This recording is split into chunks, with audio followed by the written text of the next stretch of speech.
Hey everybody, what's going on? Today I wanted to talk about Attack on Titan.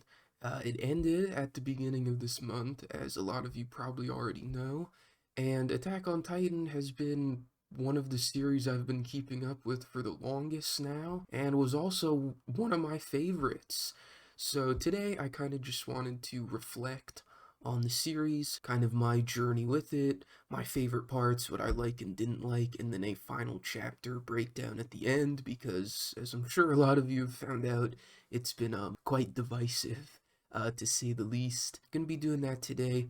At first I'll keep it spoiler free, but eventually we will have to go into spoiler territory, but I'll let you know when I will be doing that, so if you're not caught up yet or don't want to get spoiled, then you can click off and I won't spoil you. So, with all that being said, let's just get right into it. Like and subscribe if you want to, and yeah.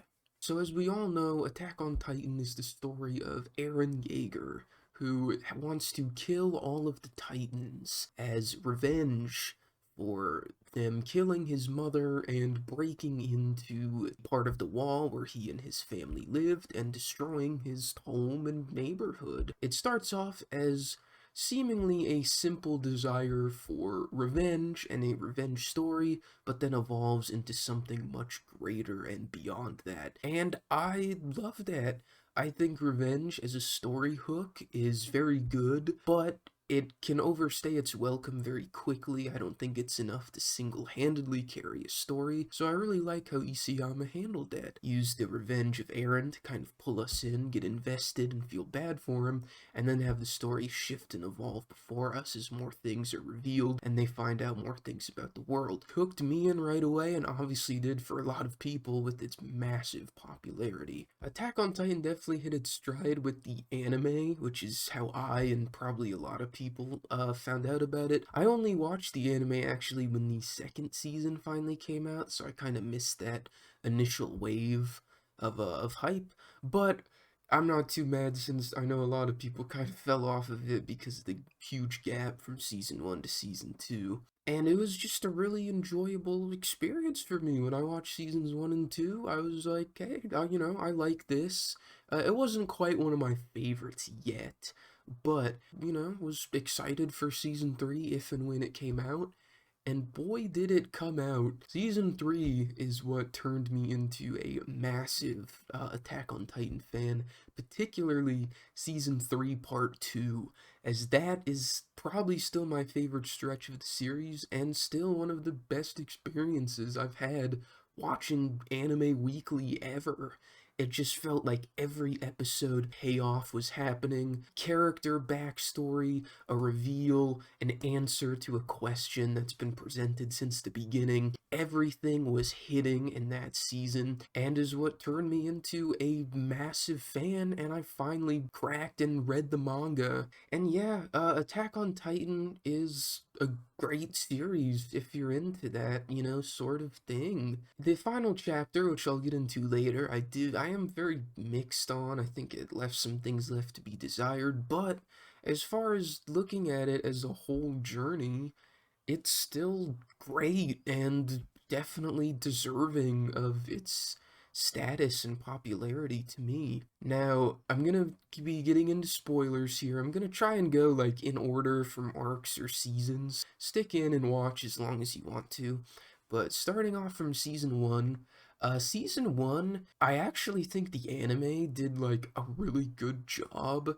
I like how they shifted it to be in chronological order, because if you don't know, in the manga for season 1, it actually flashes back and forth between the cadet training and the segment of Eren, putting the boulder back in the wall. It goes back and forth between them, which still works, but it's definitely so much better the way they did it in the anime, having just the whole training all at once so you can get more attached to these characters. So when the things happen, and when they finally put the boulder in the wall and seal it up, it feels like so much bigger of an accomplishment because you've seen the effects for it of longer and seen how it's affected these characters and gotten even more invested in them. And then also, right after that, is one of my favorite arcs in the series, even still, the Female Titan arc. This arc is still one of my favorites because it's not really too hard to guess the identity of the female Titan being Annie.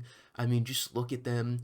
It feels very purposeful that Isayama wanted you to know. It's just more so of the how are they going to find out, more so than the who. The way it's done is fantastic, and especially the conversation between Armin and Annie has so much more layers to it considering the kind of series Attack on Titan became, and really highlights very early on the importance of perspective, and that Isayama wanted us, the readers, to have, not to just look at things from one side, being the side of humanity, kind of look at it from every angle possible and expand as Armin says, what might make you a good person to me could make you a bad person to someone else, or something along those lines. And that line, in the context of that arc, already makes sense, but then, of course, as you get farther into Attack on Titan and see just how screwed up and morally gray a lot of the parts of this world are, really just hits different and plants the seeds very early on for that importance in broadening your perspective. And then this is not just a simple good guy beats the villain story. It's really good stuff here and placed very early on, which is super awesome. And something I really noticed in my reread when I went back after watching season 3 and read the whole thing from start to whatever was out at that point.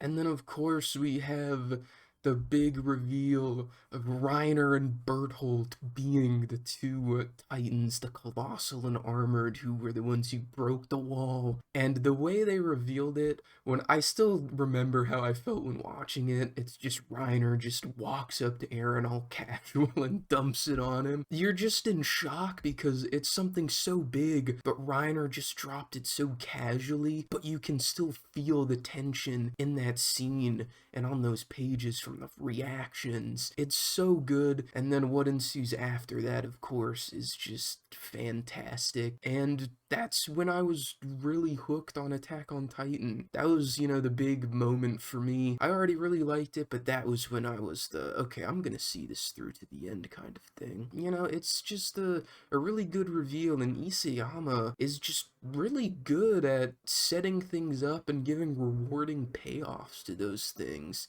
He did it consistently throughout many parts of the manga, and I think is something, really impressive, that his consistency for such a long time on being able to hit on those big emotional highs and big reveals. Then we get into the part where it becomes a lot more focused on the politics of Attack on Titan, which I know caught some people kind of off guard and they liked it, a little bit less. And I was probably in that camp on my initial watch, but on my reread, I really found a new appreciation for this part because the politics of Attack on Titan are very interesting. You have the church worshiping these, walls as, a holy thing and shouldn't be, defiled and people should stay in it. Then you have, certain pieces of the government wanting to explore the Survey Corps, Irwin. It's just very interesting, and that struggle is definitely one of the slower bits of the story, but is really easy to appreciate, the more you pay attention and can look into it.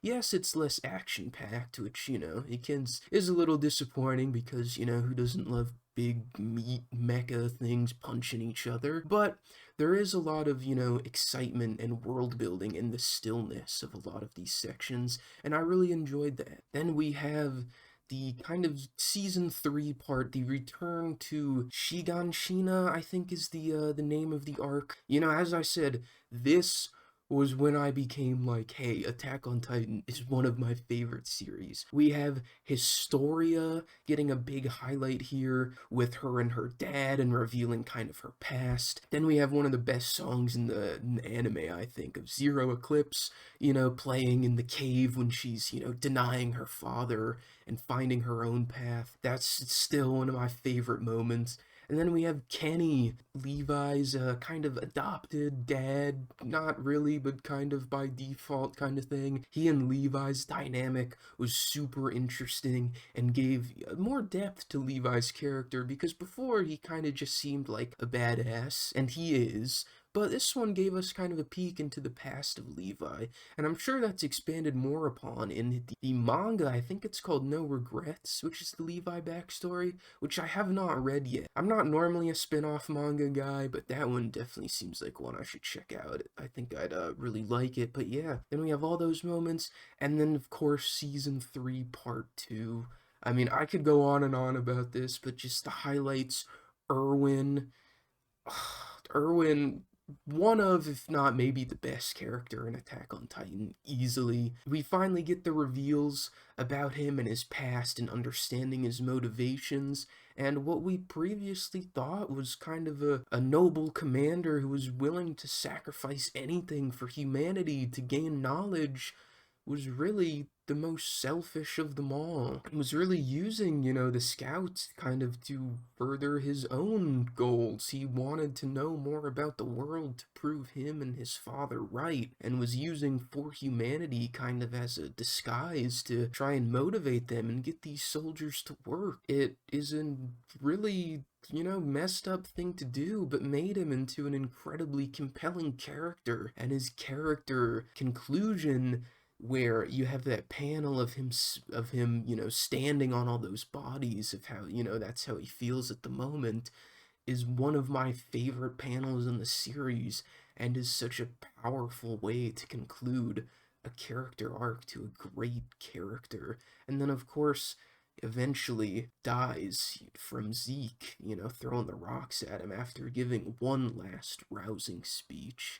Erwin is fantastic and is maybe the best part of this season, but that just shows how good this season is, because there's so much other good stuff.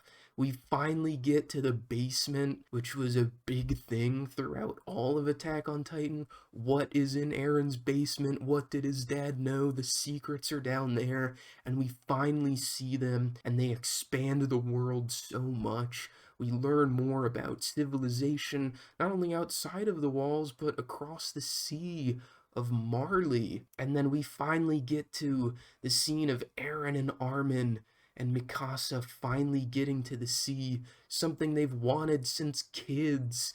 And then just seeing them be excited, Armin and Mikasa, they're like, we finally did it. But Eren, not really too into it.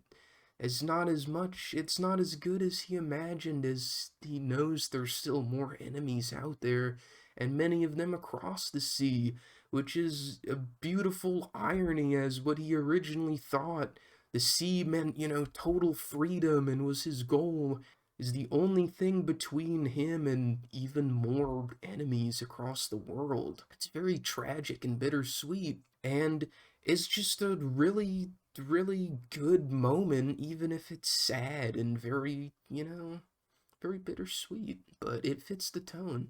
Then, of course, we have the Marley arc, and this is when I started reading the manga. I went back and reread everything before this, but this is when I got into the new content. And again, one of the best arcs in the series. Kind of play with Willy Tiber, the whole build up to that is also one of my favorite stretches in Attack on Titan. They intro it with getting to see more about Marley, how it works as society, with them in Eldia, and of course the racism and race problems there, and discrimination that you get to see. And then we get to see Reiner, what he's like when he's not, being a spy, and Reiner as well. Definitely one of my favorite characters in Attack on Titan. He's just such a badass, and it was a really big joke, Reiner has, plot armor, the armored Titan, the plot armor Titan, but kind of uses that plot armor, so to speak, to make Reiner into a very tragic character. The dude craves death and just wants to die, but they won't let him, and it really is, the start of a really good character arc for Reiner where he finds meaning in his life and not wanting to die, such as the moment where everyone's in trouble and he's down thinking, alright, this is it, but he hears Gabby and Falco screaming for help, and he gets up because he's got to protect the next generation and kind of do his job. It's a really, really good moment and just caps off a really, really good character arc in the second half of the series for Reiner, who was already a very interesting character. And then, of course, going back to the kind of play with Willy Tybur, the lead up to that, as I said, is one of my favorites. The pacing in that is just perfect. It feels like a bomb was lit and the fuse is slowly ticking down to an explosion when Eren bursts out and then they all start attacking Marley and the big battle breaks out. It's just absolutely fantastic, and I'm really glad that I got to binge read that because I can't imagine reading that monthly. That would have been absolute torture to me, but is just such a good arc, and I just can't believe that. And they did it perfectly in the anime as well, kept that slowly ticking fuse down kind of feeling there. It was just great. And then, of course, after that, we have what hasn't, or a lot of it has not been adapted into anime yet. We have some of the War for Paradise here, where we get to see Eren kind of going rogue in a sense. He is not really agreeing with the way they're trying to do things and thinks that the best answer is to fight, and they can't wait around anymore and they have to be the attackers and can't rely on the walls and titans for defense, and really turns Eren into an anti-hero, which I loved, and so many people did. I know there's some people who didn't, but this is when I became invested in Eren so much as a character, as this is where he just starts to completely control the story and drive everything forward in Attack on Titan. Everything runs through Eren. He's pushing the plot, the narrative, characters are reacting off of him, and that's how I think a good protagonist should be. They're the protagonist, and this is their story, so not that they should never take a step back and let other characters have their spotlight, because that does happen in Attack on Titan, and especially kind of before this Marley arc, there's a lot of characters get a lot more screen time, but now we have a really big focus on Eren, and he's controlling everything and really asserting his will over the whole series, and it just became so much fun and interesting to read as you were just wondering, what is this guy gonna do next? What's gonna happen? I'm so invested in his story that I just need to see it through to the end, and I need to know, is Eren gonna win? Like, what is gonna happen? How is his freedom going to affect this series? And that was just so compelling that made me, and I know a lot of other people, get super invested in him and want to keep reading. And of course now we have the Rumbling, which is the final arc, which was a bit controversial to say the least. I enjoyed the Rumbling, pretty consistently. I didn't think it was like the best arc or anything, but I was still liking it. There's a lot of good stuff in here. Of course, everyone finally teaming up against Eren. A lot of good moments, like Annie finally being, freed from the crystallization, and her and Armin, and you get to understand a little bit about the paths, and, the goddess Ymir, which has some interesting payoffs, to say the least, in the final chapter. It was kind of what the series was building to all this time. You knew it was gonna happen, and I would say that, for me, it delivered, for the most part, with maybe a few things being a little rushed or felt a little, convenienced by the plot. I'm definitely excited to see it get animated just because of the scale of it. If they can get these action scenes down, it's gonna be hard to animate just because of how many titans and things on the screen there's gonna have to be. But if they can get this looking good with some animation, this is going to be something amazing to watch, regardless of how you feel of the quality of the writing, just for the pure visuals alone. Now, I think I've kind of covered mostly everything I wanted to say, so let's get into this final chapter here.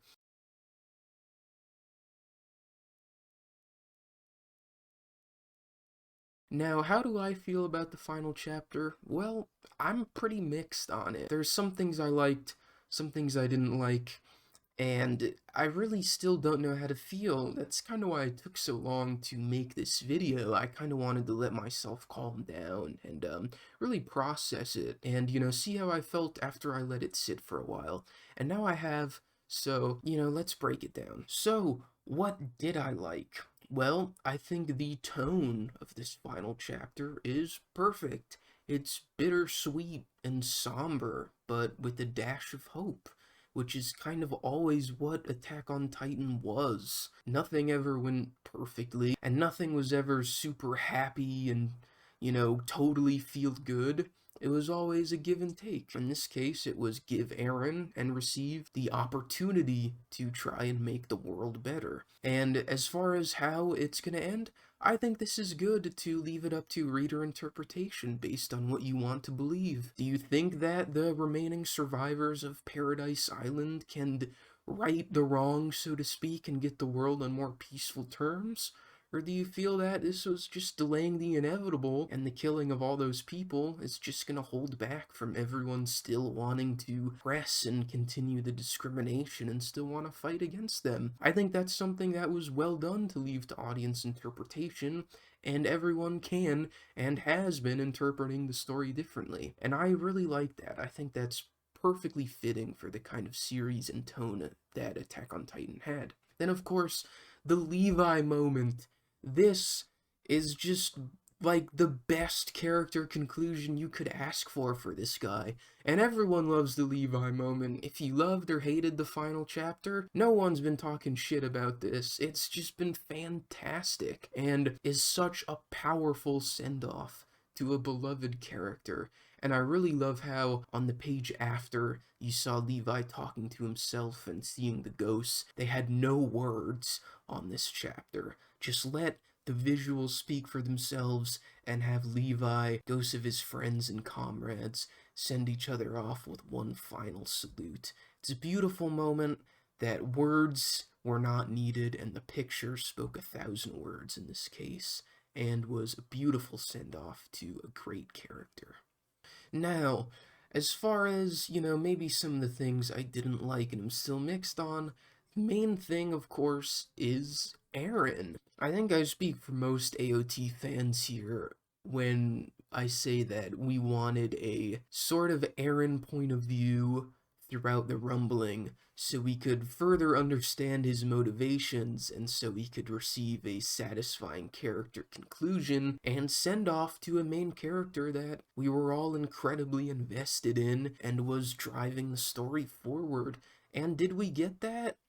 In my opinion, no. I think a lot was left to be desired. He had his conversation here with Armin, kind of reflecting a bit on his actions, but not a lot of answers were given. A lot of them were very vague, and one of the main ones being when Armin asked him why he did this, Eren kind of responds with, I don't remember. And I feel like to understand this, we need to try and understand the intent of what Isayama was going for. And what I and some of my friends who have been reading it and I've talked to them about it, and one of them had this interpretation, and I like and agree with this, and think this was the intent, that this was really meant to show the irony of Eren, sort of our anti-hero who was the one who spoke and preached about freedom the most, was in reality the least free of them all. He was being controlled by the paths, and eventually he spent so much time in there that he forgot what he was fighting for, really cementing the tragedy of Eren Yeager. And I think with the evidence that we have, this is probably what the Isayama was going for. All that seems to fit, but the thing is, not only was it done very, abruptly, just kind of Armin asks him that and then doesn't follow up when he says, I forgot. As a conclusion to a character arc, I find that very unsatisfying.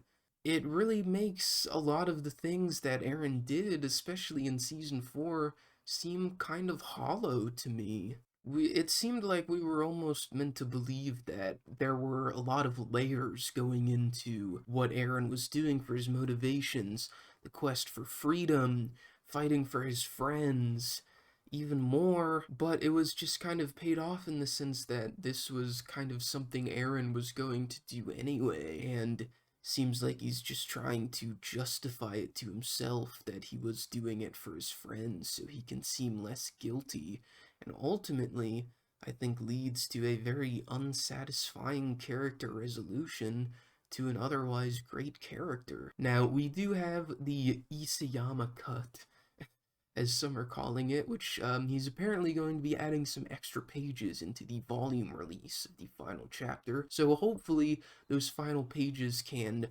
explain, and go a little more in depth with some of the things in this final chapter. Like that, I'd like to see Armin ask some follow-up questions to when Eren responds with that, to see if maybe he could give a little bit of his insight or really cement that his mind is just totally gone, and I think that would make his character resolution a little bit better. Then we also had some interesting reveals, as, that Eren was the one who led the Titan to eat his mother, and of course that was foreshadowed, a little earlier, maybe hinted at, but revealing it this late in the story and then passing by it almost feels like he was doing it just for shock value, and revealing it this late into the story doesn't really feel like as big of a moment as it really should, at least to me. And then, of course, we have the heavily memed Eren simping page, where he's going on about he wants Mikasa to love him and only him. It was very obvious that Eren still cared about his friends, even if his actions didn't speak it. It really felt like he was putting up a front.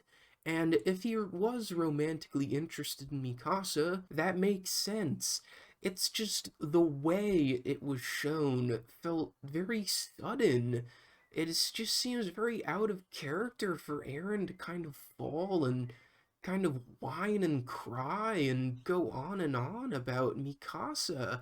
That's not to say he shouldn't show any vulnerability, because I think he should, but just having it be this drastic of a showing definitely kind of rubbed me the wrong way. It felt really sudden and kind of uncomfortable. This was a good reveal, finally telling us that Eren really did love Mikasa, because I think that's very natural. A lot of people wanted that to happen, and it makes sense, but doing it in this extreme of a way and showing him with that much of a reaction just feels unnatural and, not the best way to go about that. And then we have the something that isn't really that big of a moment. We have Reiner in this last chapter. Now, I wouldn't say this is Reiner's character resolution. I would say that was the moment with him and his mom was really the end of his character arc, but kind of the last time we see Reiner, who became one of my favorite characters in the series, especially in this last half, having kind of the last time he's on screen or on page, him sniffing handwriting.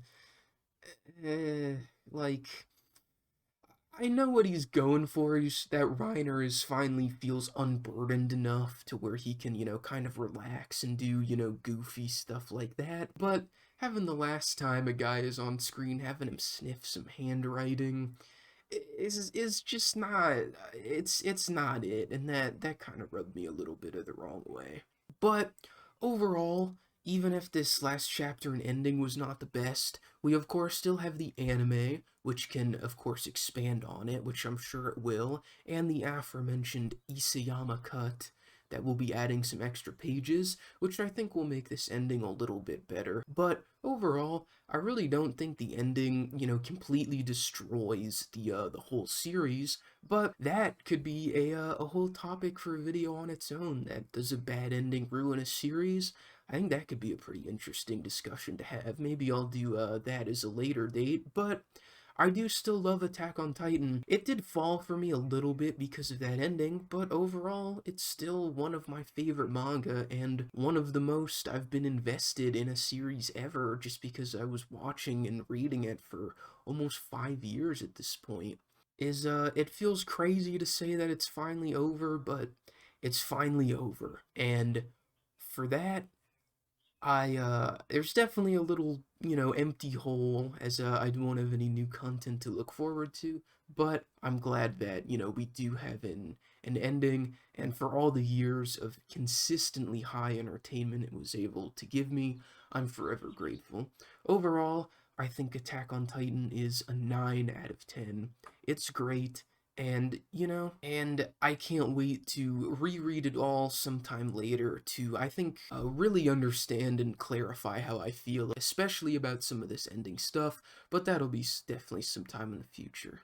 So yeah, just wanted to ramble on for a little bit about, one of my favorite series. I do realize this video, since I was talking about spoilers, probably won't get a whole lot of views, but that's fine. I just wanted to talk about it. So, if you did finish Attack on Titan, what did you think? What were your thoughts? What were some of your favorite moments? Let me know in the comments down below. I got like 70 subs, so if you comment, I'll see it. I got nothing better to do. And yeah, like and subscribe if you want to. Follow me on Instagram if you want to. And I'll see you guys in the next video whenever I decide to make it. Peace out and see ya.